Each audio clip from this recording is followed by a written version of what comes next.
La iglesia no debe andar detrás de los milagros. Ay, No. La iglesia debe de andar detrás del Dios de los milagros.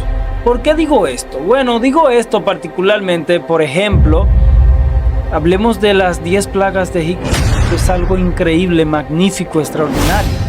Pero yo quiero decirte algo. El pueblo de Dios vio todo eso. Milagros. Y yo quiero irme más allá. Incluso hasta Satanás puede hacer señales que nosotros pudiéramos confundirla con milagros. Y todo esto, pero vemos al ejército del faraón entonces morir en medio del mar intentándolo atravesar. ¿Sabe lo que dijo el pueblo cuando cruzó el otro lado? Nos traíste aquí para matarnos en el desierto. wow. Ellos vieron grandes milagros, pero los milagros solo impresionaron sus ojos, pero no transformaron sus corazones. El milagro no cambia. Los milagros no transforman el corazón del hombre.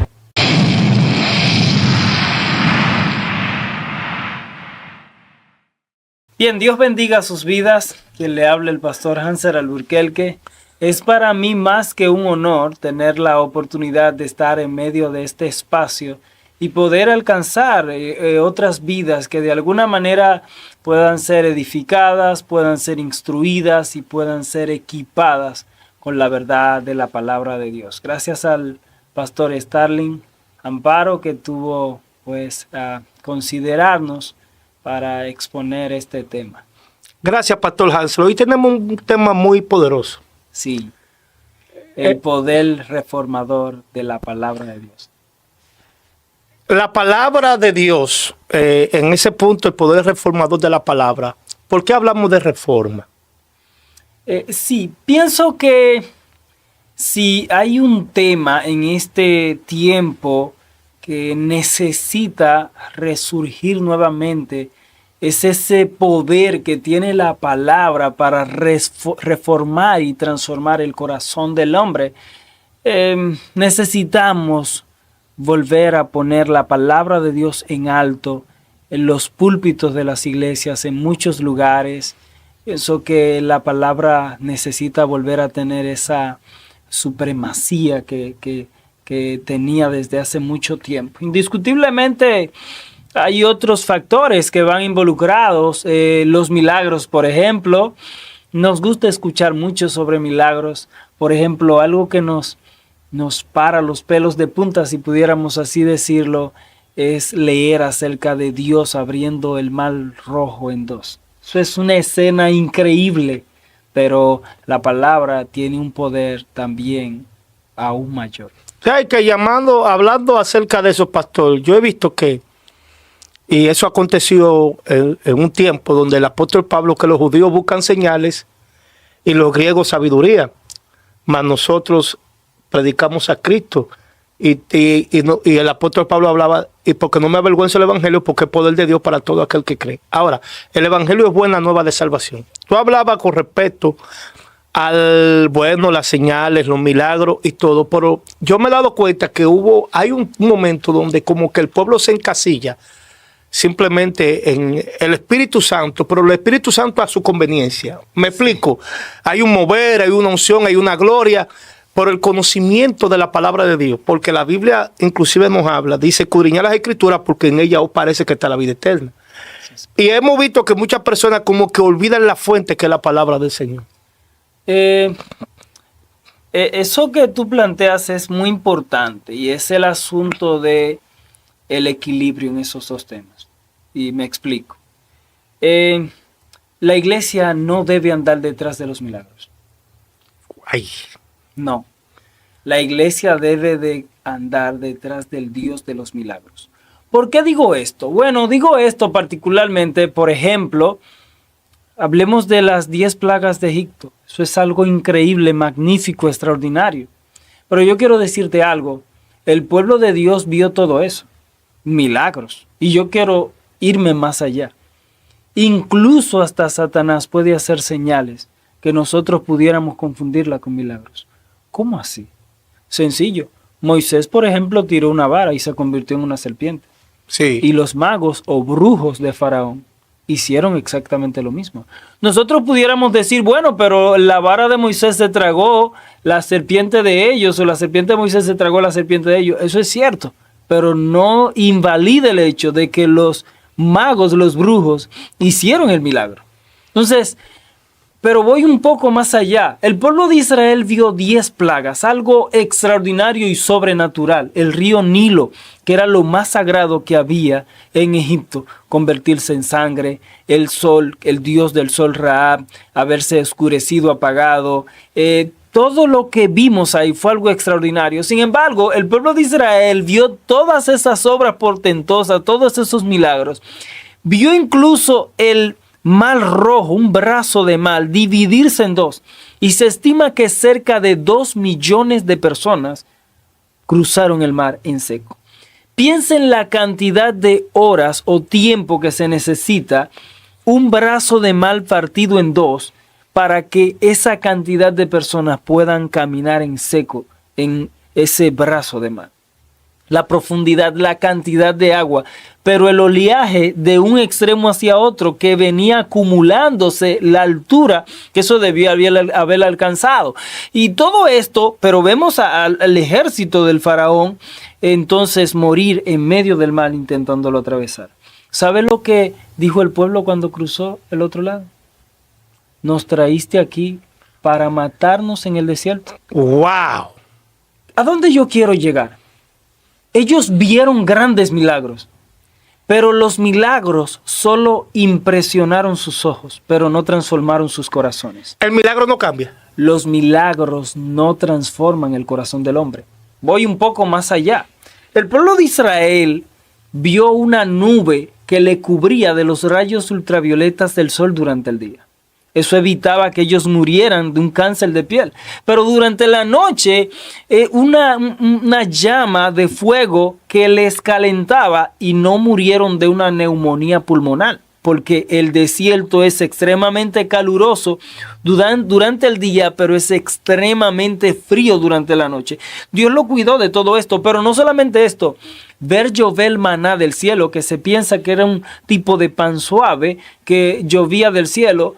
Esto es algo indiscutiblemente sobrenatural. Pero no solamente esto, un agua salada, amarga, convertirse en dulce. Agua salir desde una roca. Pero vamos un poco más allá. Increíble, codornices en medio del desierto. No solo esto, dice la palabra de Dios que sus calzados y sus ropas no se gastaban en medio del desierto. Allí en el desierto no había neumólogos, no habían cardiólogos, no había nada de eso. Y sin embargo, Dios los salvaguardó en medio del desierto. Y un sinnúmero de milagros que ellos vieron a lo largo de todo el desierto. Y Moisés sale un día al monte y está allí orando y escucha un ruido del pueblo y dice, esto no son ruidos de guerra. Y cuando desciende, el pueblo ya tenía otro Dios creado, un becerro de oro. ¿Cómo es que un pueblo, nos preguntamos, que vio tantos milagros y milagros tan sobrenaturales y extraordinarios, dejar a Dios tan fácilmente? Porque los milagros no llegan al corazón del hombre. Entonces, ¿por qué vemos hoy en día que cuando ocurren muchos milagros la gente lo ven como la gloria de Dios y la manifestación del poder de Dios? Cuando vemos que el pueblo en el desierto vieron milagros, vieron señales, vieron prodigios, y dice el Señor en el libro de Hebreos que ellos no conocieron su camino. ¿Cómo yo puedo explicar eso, pastor? Sí, indiscutiblemente, los milagros nos pueden impresionar. ¿Impresionan? Sí, los milagros impresionan. ¿Y por qué Dios hace los milagros? Entonces, ¿cuál es el objetivo de Dios hacer milagros? Porque de alguna forma Dios quiere que a través de los milagros nosotros nos acerquemos genuinamente con un deseo intencional de ir a la palabra, de conocer al Dios de la palabra y gustar al Dios de la palabra. Los milagros simplemente son una señal que nos pudieran acercar a la verdad, pero los milagros no son la señal. Los milagros son como, como la aguja de radio que nos sintonizan para nosotros poder entonces escuchar lo que dice la frecuencia. ¿Podemos decirlo de esa manera? Pudiéramos ejemplificarlo de esa forma. Pero es importante porque el pueblo, muchas de las veces que el pueblo ha fallado gravemente, ha sido precisamente porque ha puesto su corazón en los milagros y no en el Dios de la palabra. Pastor, no entiendo esto. Bueno, sencillo. El pueblo de Israel, Elías, lo andan buscando para matarlo. Sencillamente para reducir la historia bíblica, se reúnen en el Monte Carmelo. Y habían allí 400 profetas de acera, 400 sacerdotes falsos. Oraron desde la mañana hasta las 3 de la tarde, se sajaron pidiendo a su Dios. Elías se burló de ellos, tal vez está durmiendo, llámelo más fuerte, salió de viaje y demás. El asunto es que el milagro no ocurrió, no cayó el fuego del cielo y consumió el holocausto, el sacrificio. Pues Elías oró, arregló el altar, echó agua, cayó el fuego del cielo. Nosotros leemos esa parte de la historia y nos fascinamos. Nos impactamos. Sí, increíble. Inclusive a veces hasta oramos como Elías. Sí, pero nosotros no leemos la parte que continúa de esa historia. Ay.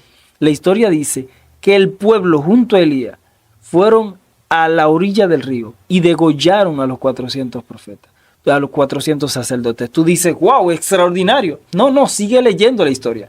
Dice la escritura. Y al siguiente día el pueblo seguía tras los dioses de Baal y de Acera. Nosotros nos preguntamos entonces, ¿cómo un pueblo que ve llover fuego del cielo, al siguiente día vuelve a adorar a los dioses de Baal y de Acera? Sencillo.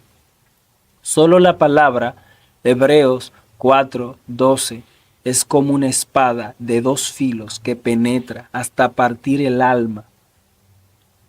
Aleluya. Dios. Llega hasta los tuétanos, es capaz de discernir incluso las intenciones del corazón. Es la palabra es esa que tiene la característica de penetrar a donde el milagro no puede llegar, el corazón del hombre. Y por eso la palabra tiene ese poder transformador que solo lo tiene la palabra de Dios. Y no solamente esto, Jesús cuenta la parábola, la historia de esas personas que llegarán ante el Señor y le dirán, Señor, en tu nombre predicamos y en tu nombre echamos fuera demonios y en tu nombre hicimos milagros. Y Jesús le dirá, apartaos de mí, malditos hacedores de maldad. A veces pensamos que el que un predicador haga un milagro y es una marca distintiva de que ese hombre tiene el cielo ganado, asegurado, que tiene una conexión directa con Dios. Esto no funciona así. Inclusive hacemos hasta una diferencia. Sí, pero yo quiero decirte algo. Dios no te va a llevar al cielo por los milagros que tú puedas hacer. O por los milagros que Él mismo pueda hacer a través de alguien. Dios te puedes perder con los mismos milagros que Dios haga a través de ti. Jesús lo narró ahí mismo. Pero no solamente esto. Yo quiero decirte algo.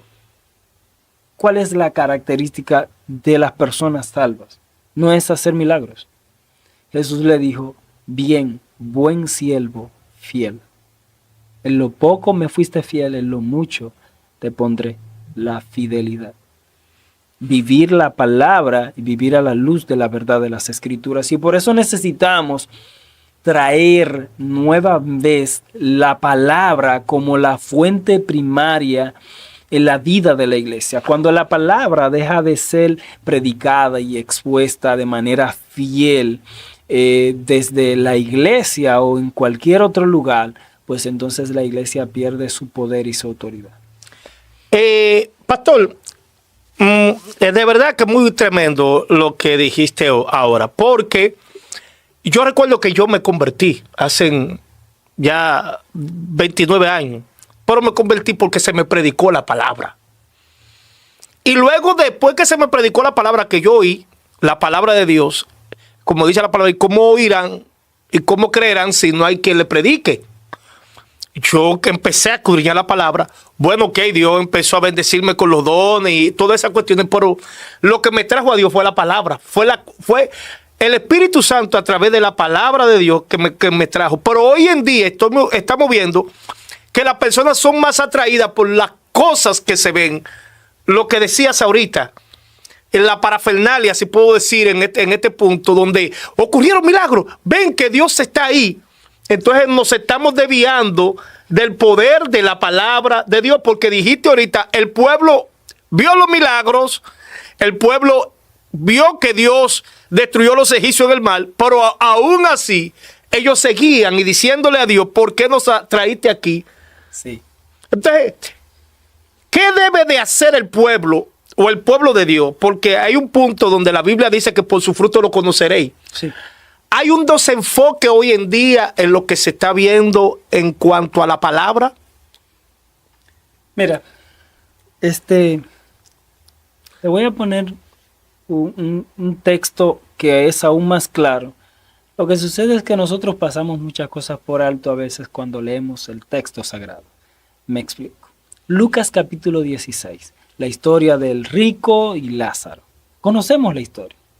El rico va al infierno, Lázaro va al cielo. Conocemos la historia, maravilloso.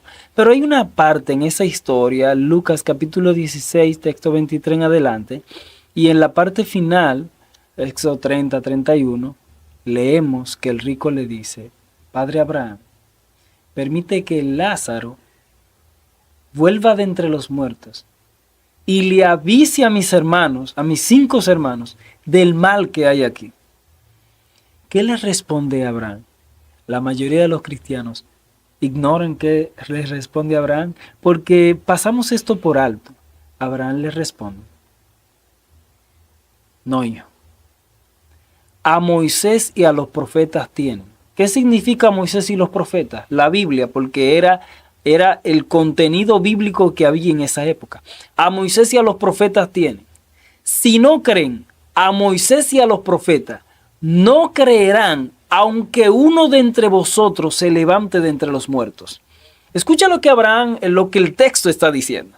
Si tú mueres, literalmente, y resucitas de entre los muertos, tu familia sabe que tú estabas muerto y que te habían diagnosticado ya muerto.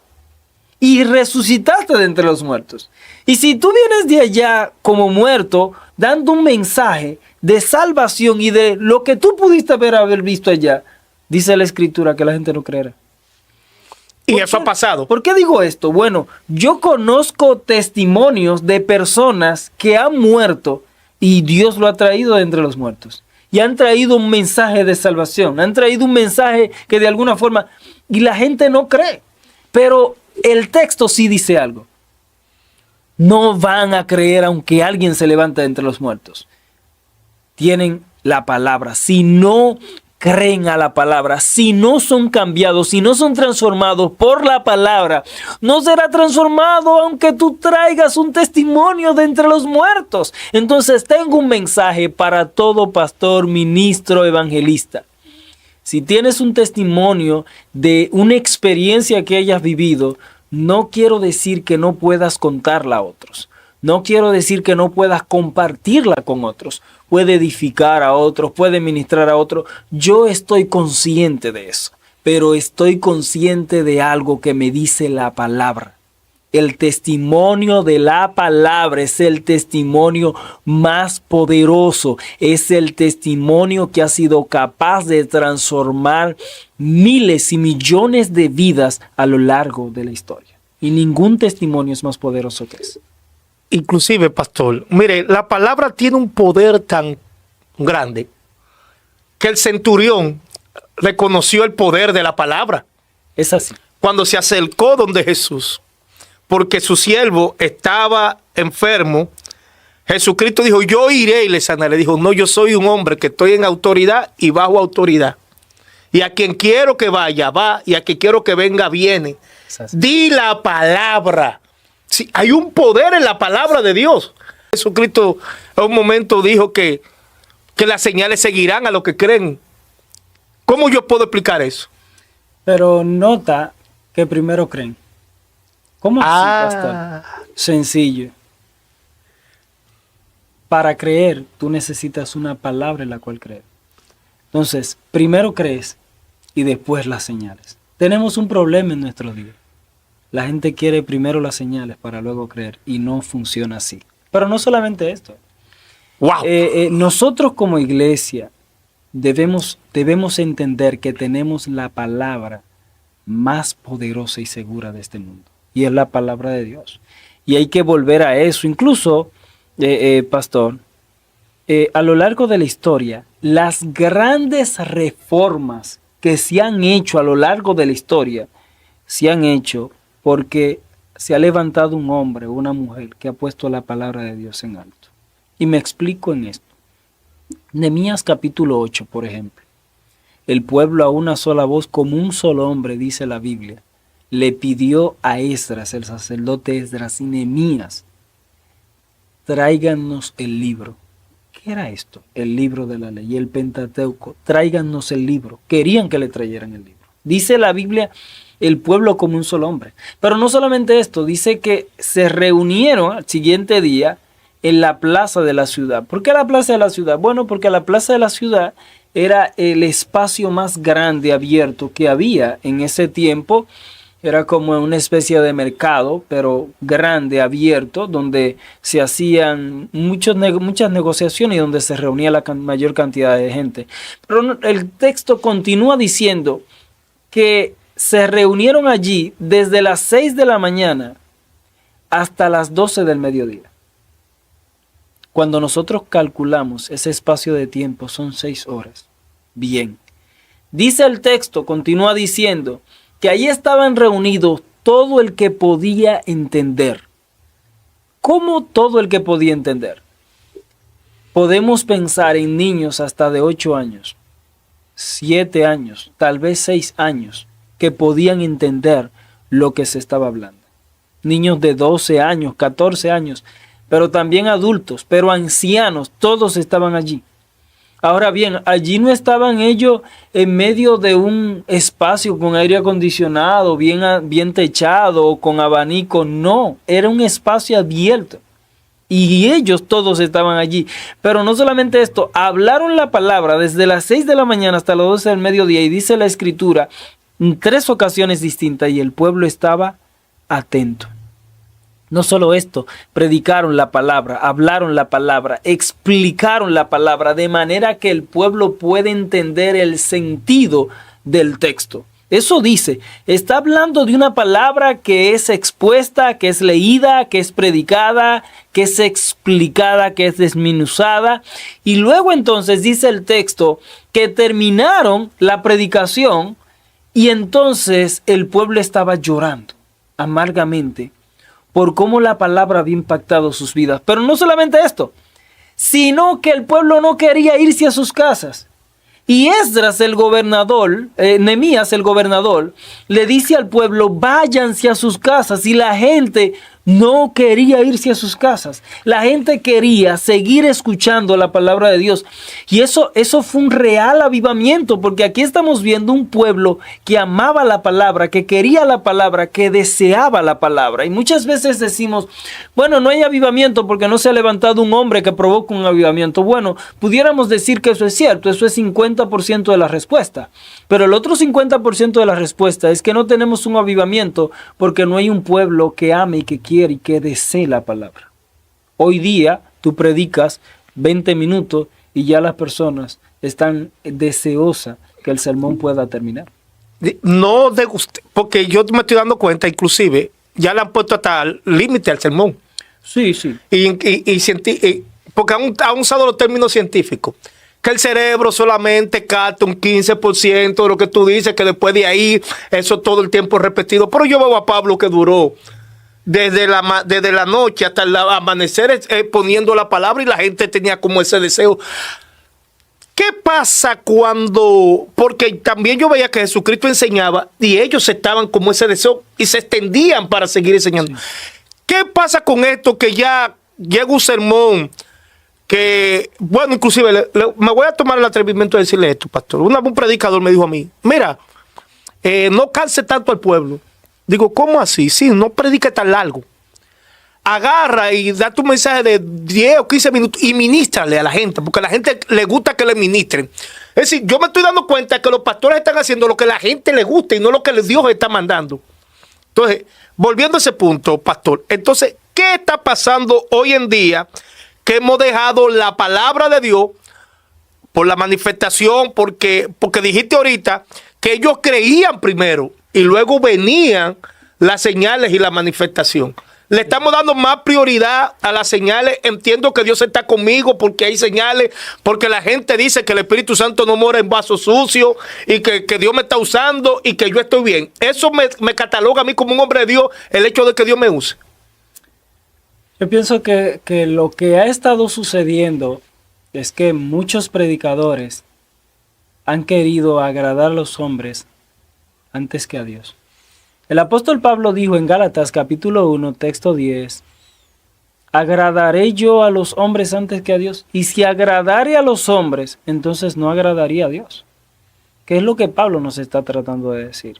En la segunda epístola a Timoteo, capítulo 4, desde el texto 1, un texto muy famoso, la Biblia dice, te encarezco delante de Dios y del Señor Jesucristo, que juzgará a los vivos y a los muertos en su manifestación y en su reino, que prediques la palabra, que instes a tiempo y fuera de tiempo, redarguye, reprende, exhorta con toda paciencia y doctrina, porque vendrán tiempos cuando no sufrirán la sana doctrina, sino que teniendo comezón de oír, se amontonarán maestros conforme a sus propias concupiscencias. ¡Ay, Dios mío! ¿Qué es lo que Pablo está diciendo? Bueno, en primer lugar, Pablo le está diciendo a Timoteo, mira, te encarezco. Lo que te voy a decir de que prediques la palabra, te lo voy a encarecer, te lo voy a pedir delante de Dios y del Señor Jesucristo, que juzgará a los vivos y a los muertos. Mira, Timoteo, si tú no cumples con la tarea de predicar fielmente la palabra de Dios, te lo estoy diciendo delante de aquel que juzga a las personas aunque estén vivas o muertas. Quiero decirte que si tú no predicas fielmente la verdad de la palabra y tú llegas a morirte, tú no te vas a salvar, porque Él juzga también a los muertos. Y hazlo, porque incluso llegarán días donde se amontonarán maestros conforme a la concupiscencia de la gente. ¿Cómo así? Concupiscencia es deseo. Se amontonarán maestros que conformarán su mensaje al deseo de la gente. Llegarán predicadores que no predicarán fielmente la verdad, sino que esos predicadores serán astutos, puesto que ellos planificarán y predicarán exactamente lo que la gente quiere escuchar. Y a ti entonces yo te desafío a que no te dejes arrastrar por esa corriente. Pienso que lo que pasa, pastor, cuando uno lee ese texto, uno dice, wow, ¿y será que Pablo está diciendo eso exactamente para este tiempo y esta generación del 2024? Porque es un cuadro de lo que nosotros vemos hoy en muchos lugares. Vemos como el apóstol Pablo habla en Timoteo, en el capítulo 6, creo que es, verso 13. Dice, si alguno toma la piedad como una fuente de ganancia, apártate de los tales, porque nada hemos traído de este mundo, sin duda, nada podemos sacar, porque lo que toman con la piedad, dice que entran en contiendas y en discusiones y en palabras, fábulas. Estamos viviendo esos tiempos donde las personas quieren tratar mejor de agradar al hombre que de agradar a Dios. Porque es que yo estoy viendo últimamente, pastor, que si usted no lleva un mensaje conforme al pueblo, usted le cierra la puerta en las iglesias. Es decir, no, usted no puede estar aquí porque usted no... Es decir, si lleva una palabra sana, una palabra limpia, no, porque tú no estás en el mover. Sí, es así. Mira, los predicadores, muchas veces los predicadores más famosos no son predicadores fieles a la verdad.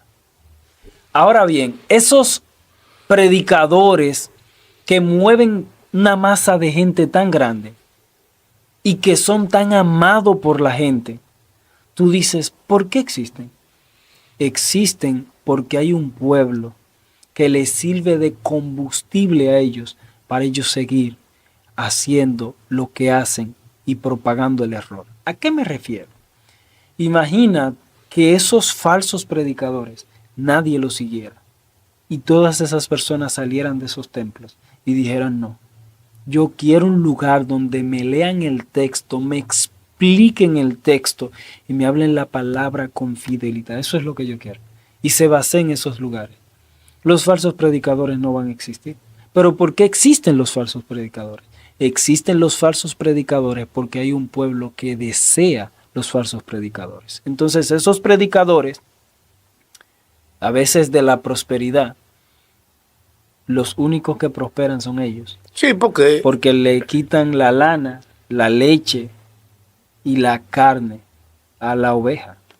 Y tú dices a veces: óyeme, ¿cómo es que la gente ama esos lugares? No, y le va bien a ellos. Sí, porque es el asunto. Eso fue lo que dijo Asa una vez. Y entonces uno dice: Dios, ¿por qué es que la gente promueve y ama estos tipos de predicadores? Bueno, nuestro desafío y compromiso es hacer fiel a la verdad de las Escrituras y predicar la verdad, Jeremías, capítulo 23, texto 21, nos dice la Escritura allí: Timoteo se quejó con Dios. Jeremías se quejó con Dios. Jeremías 23, 21.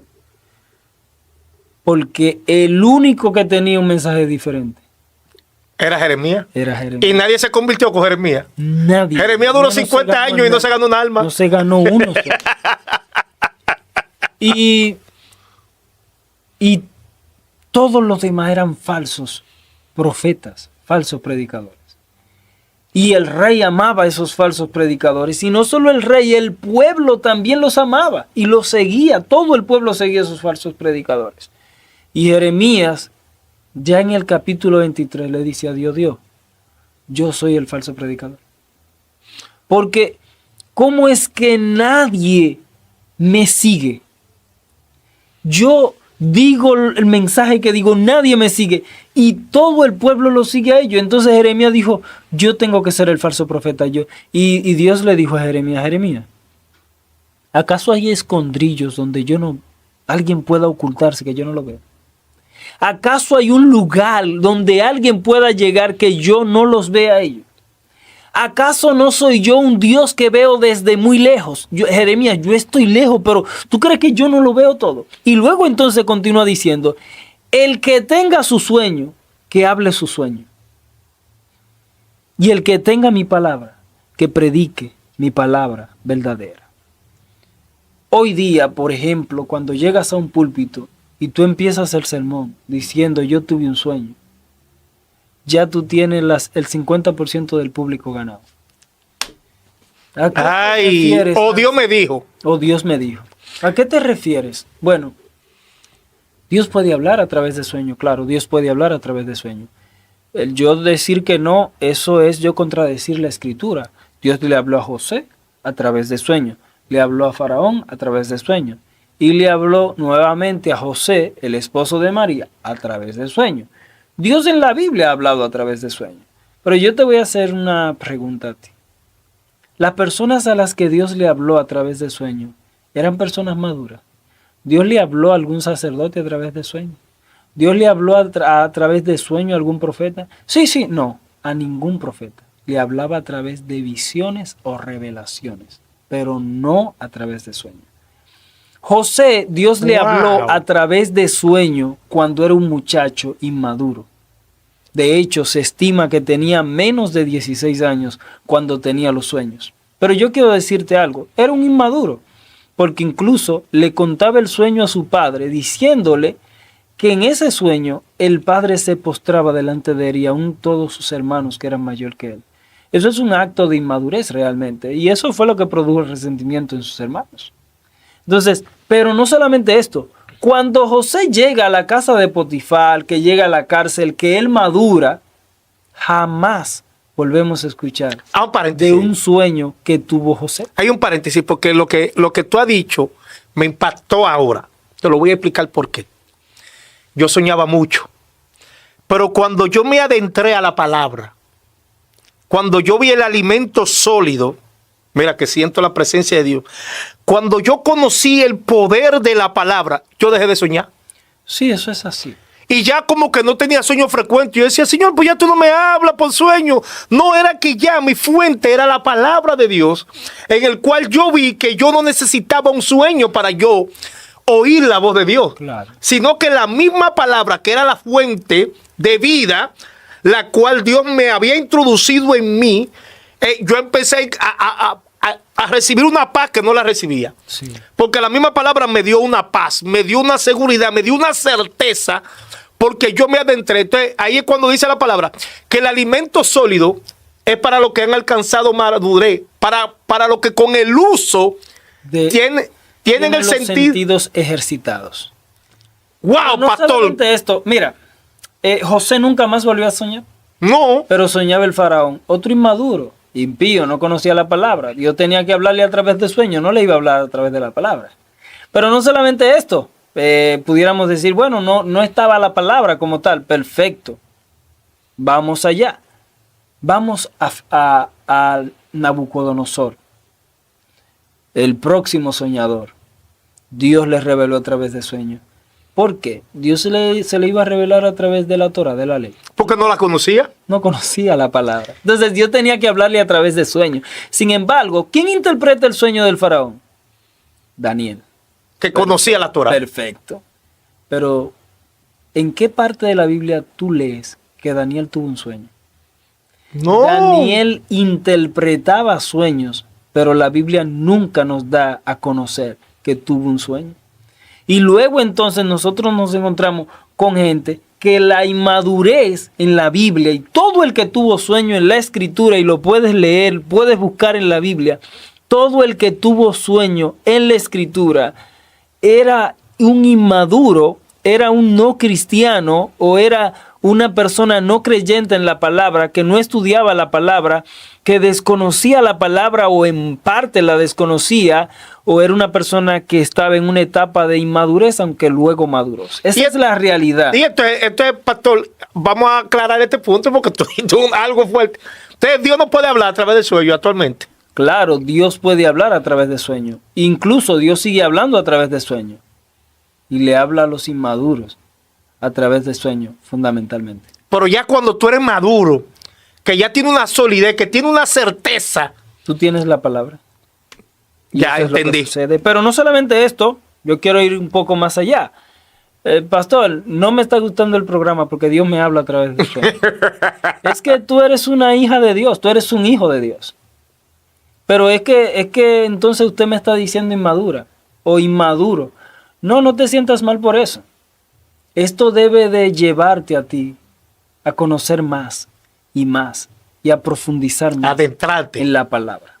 La inmadurez no significa que no eres cristiano. La inmadurez significa que aún tu terreno de vida cristiana está muy rocoso y necesita ser allanado. Y la palabra tiene ese poder de allanar nuestras vidas. Yo quisiera leer un pasaje de la Escritura que pudiera traer luz a nuestras vidas. De hecho, primera epístola a los Corintios, capítulo 3, desde el texto 1 al texto 4. De manera que yo, hermanos, no puedo hablaros como a espirituales, sino como a carnales, como a niños en Cristo.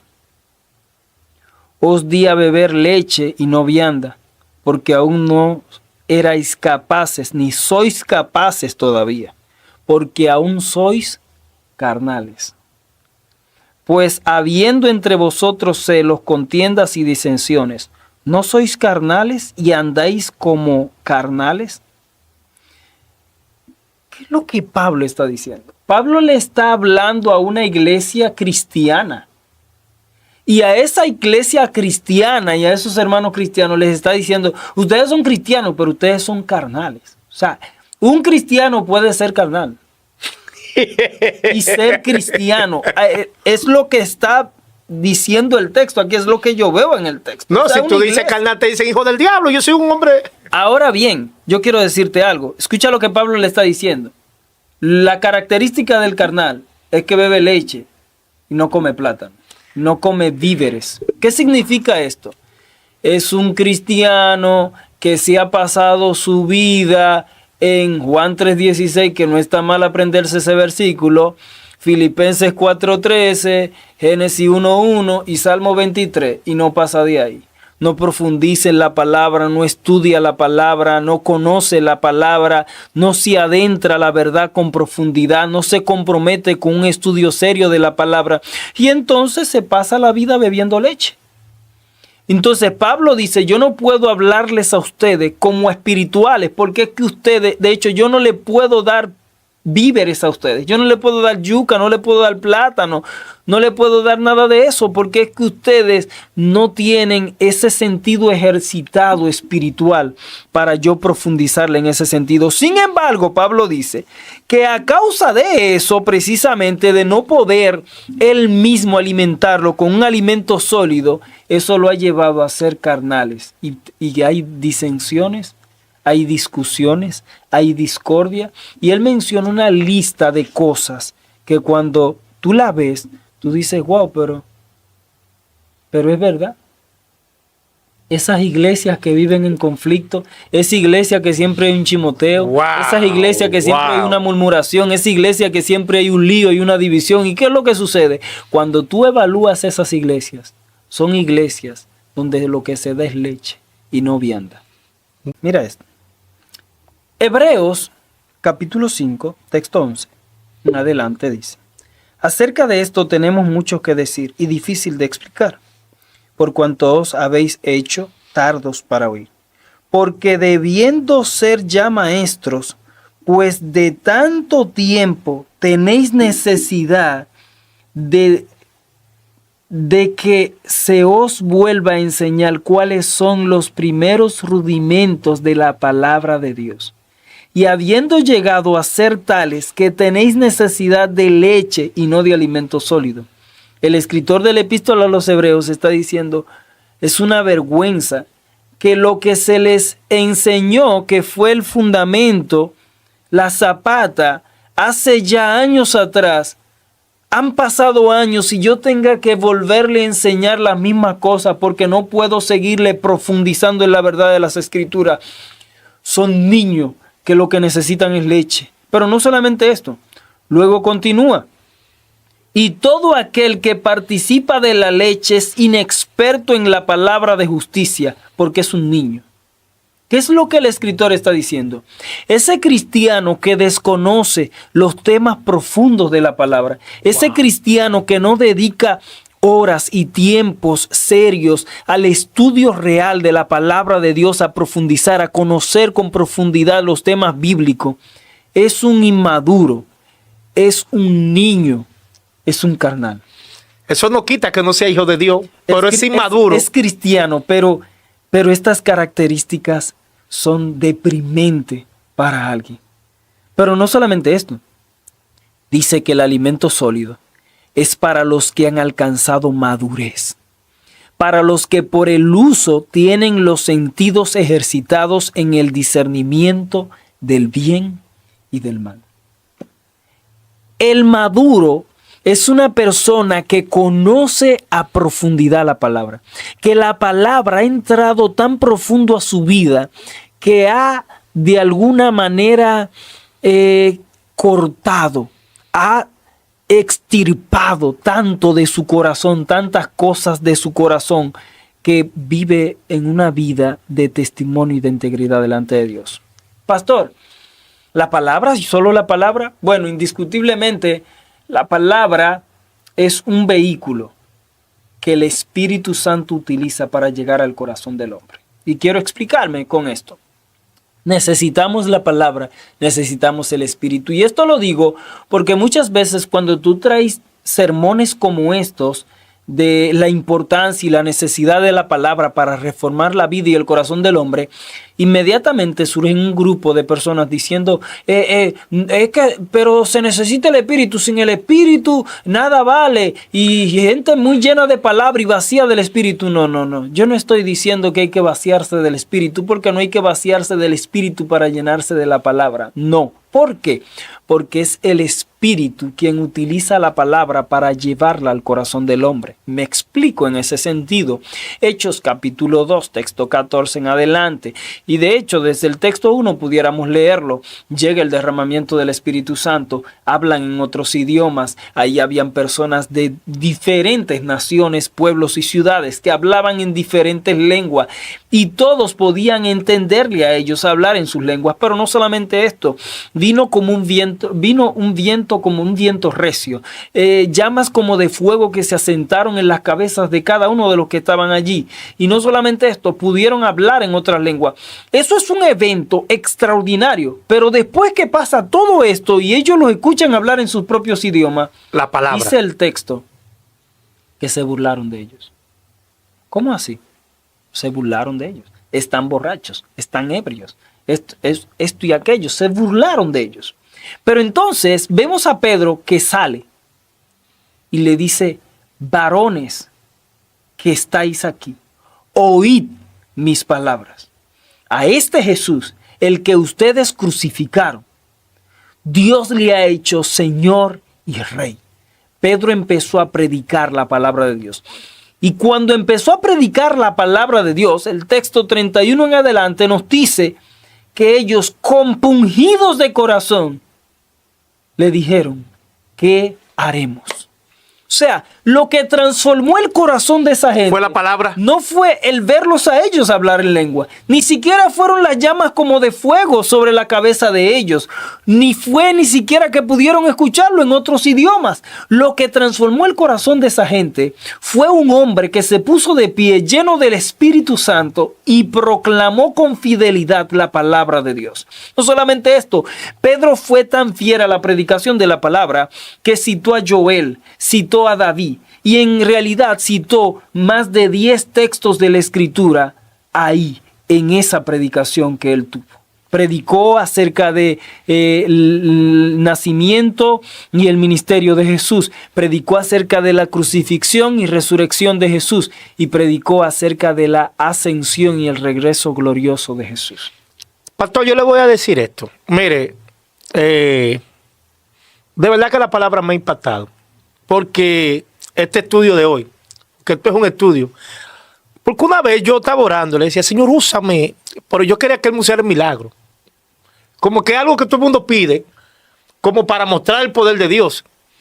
Y yo recuerdo que una vez yo fui a predicar a un lugar, me invitaron, las personas estaban llorando, compungidas, mucha expectación de Dios, y eso gusta. Sí. Y tú ves que muchos predicadores haciendo milagros y señales, y yo le dije: Señor, úsame.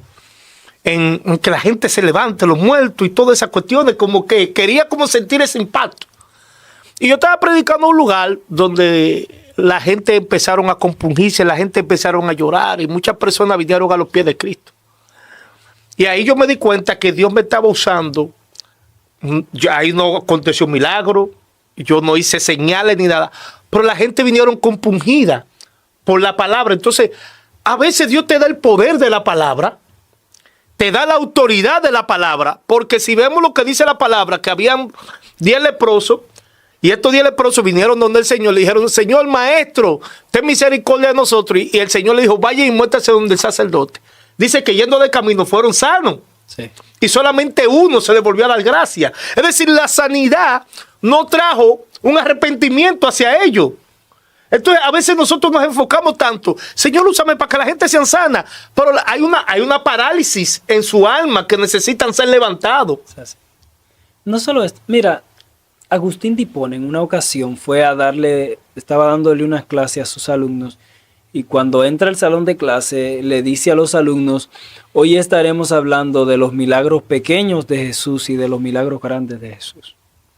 Y Agustín de Hipona dijo: los milagros pequeños de Jesús fue resucitar a Lázaro de entre los muertos, resucitar la hija de Jairo, detener el flujo de sangre de la mujer que yacía por años y levantar el paralítico que yacía 38 años paralítico y sanar al joven ciego de nacimiento. Esos fueron los milagros pequeños de Jesús. Él guardó silencio y uno de sus alumnos desesperado dijo: pero maestro, si esos son los milagros pequeños de Jesús, entonces ¿cuál ¿cuáles son los milagros grandes de Jesús? Y Agustín de Hipona dijo, los milagros grandes de Jesús es que yo corrí lejos de Dios, y Él corrió mucho más fuerte que yo, me alcanzó, me abrazó y me salvó.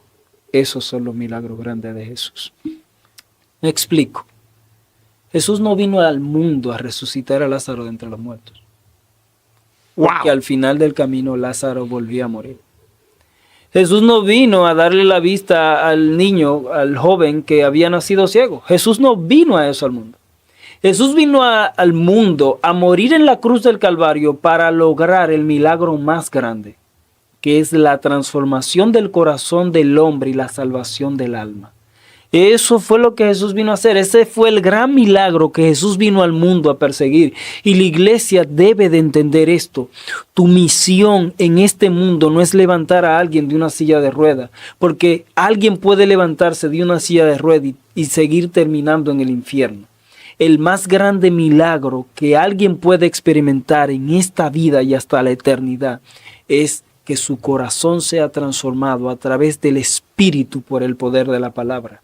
Ese es el más grande milagro que ser humano alguno puede experimentar. Y por eso es que la iglesia tiene que tomar la palabra, predicar la palabra, profundizar en la verdad de la palabra, que la gente conozca la palabra, que sea confrontada con la palabra, para que los corazones sean transformados por el poder de la palabra.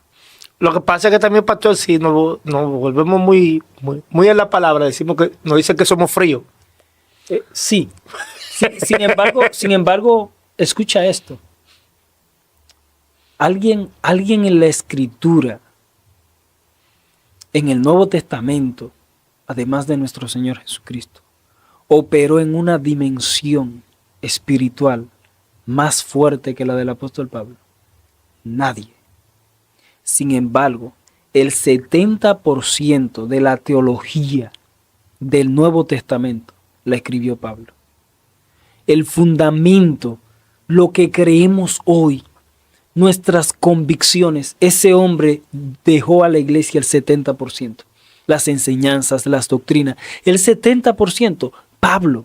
Sin embargo, fue un hombre lleno del Espíritu. O sea, una cosa no invalida la otra, porque es que el Espíritu trabaja a través de la palabra.